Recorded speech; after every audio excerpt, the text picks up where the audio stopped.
Good morning students. आज हम लोग प्रेजेंट परफेक्ट कंटिन्यूअस की बात करेंगे और इसके पहले हम लोग प्रेजेंट इंडेफिनिट, प्रेजेंट कंटिन्यूअस और प्रेजेंट परफेक्ट बहुत अच्छी तरह से पढ़ लिए हैं। लेकिन प्रेजेंट कंटिन्यूअस और प्रेजेंट परफेक्ट कंटिन्यूअस में अंतर क्या है उसको भी समझेंगे और विदाउट डिले हम लोग डायरेक्ट आते हैं सेंटेंस पे। देखिए, एक सेंटेंस है कि मेरा दोस्त क्रिकेट खेल रहा है और दूसरा सेंटेंस है कि मेरा दोस्त 2 घंटों से क्रिकेट खेल रहा है। तो देखिए, दोनों कार्य लगातार हो रहे हैं। मेरा दोस्त क्रिकेट खेल रहा है, ये भी लगातार हो रहा है। मेरा दोस्त 2 घंटों से क्रिकेट खेल रहा है, ये भी लगातार है। अंतर बस इतना समझना है कि इसमें जो है 2 घंटों से लग गया है टाइमिंग।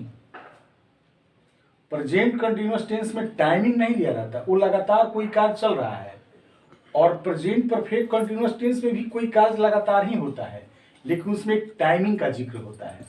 और वो टाइमिंग जो होता है वो ऐसा बताता है कि कोई काम पास्ट से, यानी कि बहुत पहले से होता आ रहा है और अभी भी चल रहा है। तो अंतर बस यही समझना है कि कंटिन्यूअस और परफेक्ट कंटिन्यूअस में ये अंतर है कि कंटिन्यूअस में कोई कार्य लगातार हो रहा है और इसमें एक टाइमिंग देगा। टाइमिंग जैसे दे देगा सुबह से, शाम से, दोपहर से, बचपन से, 4 वर्षों से, इस तरह के महीनों से। जैसे देखो, एक सेंटेंस अगर हो कि वह बैठा है, तो वह बैठा है ये सेंटेंस किस में रखेंगे? तो प्रेजेंट कंटिन्यूअस में, क्योंकि ये बैठने वाला कार्य लगातार हो रहा है। अगर इसी बात को अगर कहा जाए कि वह सुबह से बैठा है, तो ये सुबह से जो बैठा है, सुबह से बैठा है, इसी सेंटेंस को हम कहेंगे कि प्रेजेंट परफेक्ट कंटिन्यूअस। ये सुबह से बैठा है, यानी कि आपको समझना है कि प्रेजेंट कंटिन्यूअस जो कार्य लगातार हो रहा है उसमें टाइमिंग का जहां पे जिक्र हो जाए बाबू, उस सेंटेंस को हम प्रेजेंट परफेक्ट कंटिन्यूअस टेंस कहेंगे।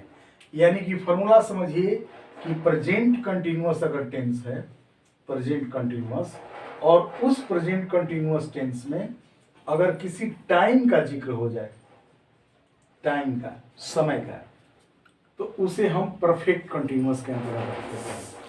परफेक्ट कंटिन्यूअस, इस फॉर्मूला को आप बहुत अच्छी तरह समझिए कि प्रेजेंट कंटिन्यूअस में अगर कहीं भी टाइम का जिक्र हो जाए तो वो सेंटेंस प्रेजेंट परफेक्ट कंटिन्यूअस हो जाता है। और वो टाइम क्या होगा? तो वो टाइम सुबह से हो सकता है, इस तरह से दिया रहेगा, सुबह से, 2 घंटों से, ये से वर्ड का यूज होगा, 2 घंटों से, 4 बजे से, बचपन से। तो इस तरह की जो टाइमिंग रहेगी तो हमें समझ जाना है कि वो सेंटेंस प्रेजेंट परफेक्ट कंटिन्यूअस है। अगर ये टाइमिंग नहीं रहेगी तो समझना है कि कंटिन्यूअस है। आप बहुत अच्छी तरह से समझते हैं कि हम लोग कंटिन्यूअस में इज एम आर का प्रयोग करते हैं। अब यहाँ पे आगे अब बनाने की जो रूल है उसको देखिए कि प्रेजेंट कंटिन्यूअस के लिए, प्रेजेंट कंटिन्यूअस के लिए हम लोग कोई भी सब्जेक्ट हो उसमें इज, एम, आर का प्रयोग करते हैं। इज, एम, आर और वर्ब के फोर्थ फॉर्म। वर्ब के फोर्थ फॉर्म का मतलब होता है आईएनजी, जिसमें हम लोग आईएनजी का प्रयोग करते हैं, और प्लस ऑब्जेक्ट। अगर हमारा प्रेजेंट परफेक्ट कंटिन्यूअस टेंस हो, प्रेजेंट परफेक्ट कंटिन्यूअस, तो इसमें हम लोग सब्जेक्ट लगाते हैं और सब्जेक्ट के अनुसार हैज या हैज बीन करते हैं या हैव बीन करते हैं, और प्लस में V4 लगाते हैं, प्लस ऑब्जेक्ट। अंतर देखिए क्या है, यहाँ पे इज, एम, आर का प्रयोग करते हैं, V4 पर प्लस ऑब्जेक्ट, इसमें हैज बीन, हैविंग का प्रयोग करते हैं, और यहाँ पे से के लिए फॉर का यूज करते हैं और नहीं तो सिंस का यूज करते हैं, प्लस टाइम। अब हम समझेंगे कि कहाँ फॉर का यूज करते हैं, कहाँ सिंस का यूज करते हैं, लेकिन से के लिए आप फॉर या सिंस का प्रयोग करेंगे। अब देखिए, जैसे सेंटेंस हो कि मेरा दोस्त क्रिकेट खेल रहा है, तो इसमें लिखेंगे कि my friend is playing cricket. और इसी सेंटेंस को अगर हम कहना है कि मेरा दोस्त 2 घंटों से क्रिकेट खेल रहा है, तो लिखेंगे कि माई फ्रेंड हैज, अब जहां सिंगुलर है उसके साथ हैज का प्रयोग करेंगे। तो my friend has been playing cricket, और यहां पे सी के लिए फॉर का यूज करेंगे, फॉर 2 hours। तो ये अंतर समझिए कि जैसे ही हैज बीन या हैव बीन लगाएंगे तो सेंटेंस प्रेजेंट परफेक्ट कंटीन्यूअस होगा। फॉर का प्रयोग करेंगे या सिंस का। अब हम इस पे समझेंगे कि कहाँ से के लिए फॉर का यूज करेंगे, कहाँ सिंस का यूज करेंगे। किसको देखते हैं अच्छी तरह से।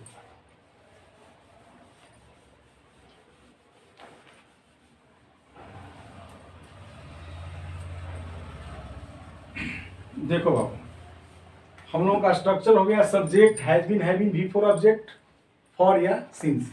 सिंस का यूज कहाँ करेंगे, तो यूज ऑफ सिंस। अधिकतर स्टूडेंट यहाँ पे कंफ्यूज होता है कि पॉइंट ऑफ टाइम किसे कहते हैं हम लोग, पॉइंट ऑफ टाइम। अब उस पॉइंट ऑफ टाइम और पीरियड ऑफ टाइम से बचना है हम लोगों को। डायरेक्ट याद करना है कि अगर कहीं भी बजे शब्द दे दे, बजे, जैसे 7 बजे से, 7 बजे से, तो ये बजे शब्द दे दे तो आप लिखेंगे 7 o'clock। बजे का इंग्लिश क्लॉक होता है, तो यहां पे सिंस का प्रयोग करेंगे। दूसरा, अगर किसी भी दिन का नाम हो, दिन का नाम हो, तो दिन का नाम टोटल कितने होते हैं, 7, सोमवार से लेकर रविवार तक का। तो सोमवार से हो तो यहां पे भी हम सिंस का प्रयोग करेंगे, सोमवार से। तीसरा, अगर कहीं भी महीना का नाम हो, तो टोटल 12 महीना होता है, उस महीना का नाम हो तो उसके लिए हम लोग जैसे जनवरी से, मार्च से, जनवरी से, मार्च से, इस तरह की बात हो तो हम लोग सिंस का प्रयोग करेंगे। और 4th नंबर में वर्ष दिया हो, वर्ष का नाम, और वर्ष के नाम में क्या दिया हो, जैसे 1990 से, 2020 से, तो इस तरह के अगर वर्ड दिए हों तो। और 5th में सुबह से, शाम से, दोपहर से, बचपन से। अब इतने के बाद किसी भी, ये एक्यूरेट एक टाइमिंग हो गया, तो इतने के बाद हम सिंस का प्रयोग करते हैं, बाकी के साथ फॉर का प्रयोग करते हैं।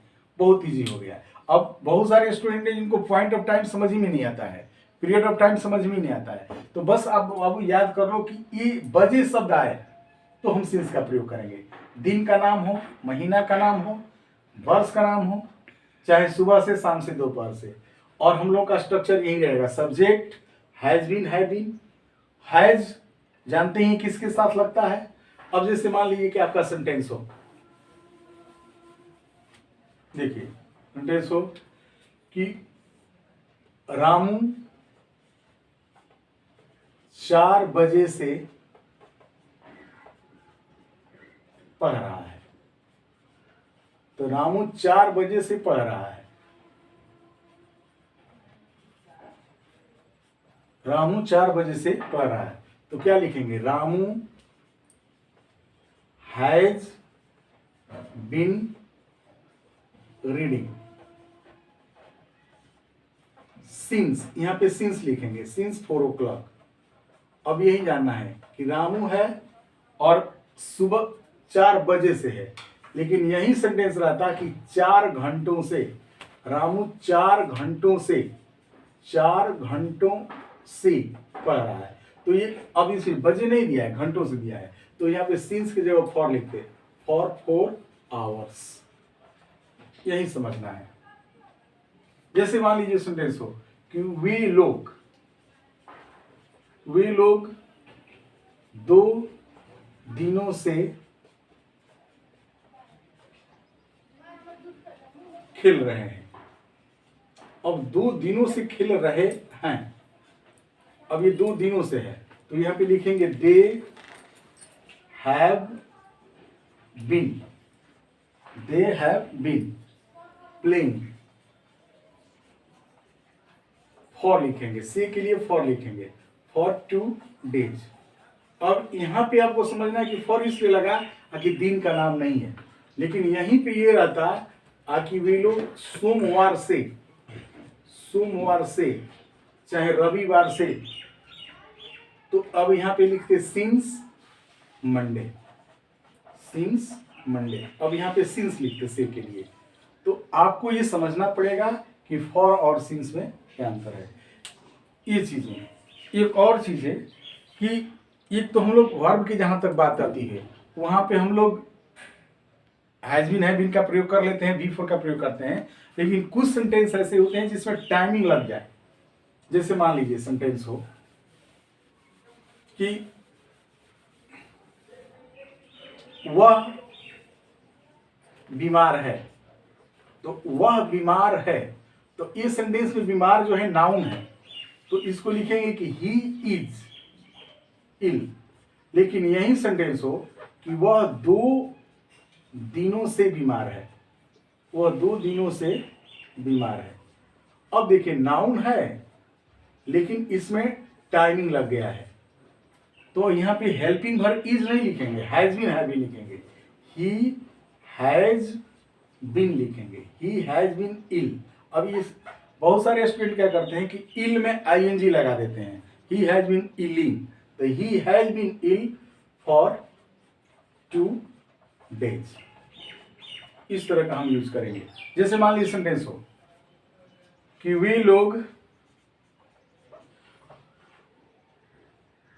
मार्च से उपस्थित हैं। अब ये उपस्थित जो वर्ड है इसमें आईएनजी नहीं लगेगा, प्रेजेंट होगा। अब चूंकि इसमें टाइमिंग दिया है मार्च से, तो वे लोग मार्च से उपस्थित है, तो बहुत सारे स्टूडेंट क्या करते हैं कि अब प्रेजेंटिंग लिख देते हैं, वो आईएनजी क्या है, तो आईएनजी उसी में लगाएंगे जो कि मेन वर्ब होगा। जैसे वे लोग मार्च से उपस्थित हैं, तो इसको लिखेंगे they have been present, they have been present. अब देखिए हैव बीन का प्रयोग करेंगे, they have been present since, चूंकि ये महीना का नाम है जनवरी फरवरी 12, तो सिंस मार्च लिखेंगे, सिंस मार्च। तो एक अंतर आप समझिए।